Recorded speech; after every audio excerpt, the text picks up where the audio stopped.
இந்த நாசர் சார்லாம் பண்ணும்போது அவருக்கு ஸ்டூடெண்ட்டாக இல்லாமல் ஒரு ஆக்டிங்கை முறைப்படி படிக்காமல் வந்து ஆக்டர்னு சொன்னால் கோவம் வந்துடும். நாங்கள் பேசிகிட்டு இருப்போம், நானும் நாசர் சார் இப்படி உட்காந்து செட்டில். ஒருத்தர் வருவார், சார் நான் ஆக்டர் சார், இங்கே தான் வந்திருக்கேன், உங்கள் கூட ஃபோட்டோ எடுத்துக்கிறோம். ரவி இவர் ஆக்டரான் அப்படின்னுவார். நான் என்ன சார், நான் வந்து என்ன சார், நான் எந்த இன்ஸ்டியூட் படித்தீங்க அப்படின்னாரு. அவர் இல்லை சார் நான் பிஇ படித்தேன், இன்ஜினியர். அப்போ ஆக்டர்னீங்க, இன்ஜினியர் சொல்லுங்கன்னாரு. ஸோ அவருக்கு வந்து அந்த ஒரு இது இருக்கும்.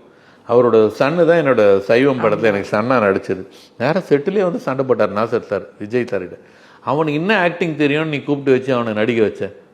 நாசர் 400 படம் நடித்தவன், அவன் பிளட்டில் ஆக்டிங் இருந்ததுன்னா பையனுக்கும் வந்துடுமா அப்படின்னு சொல்லி அவன் அழுவ ஆரம்பிச்சிட்டான்.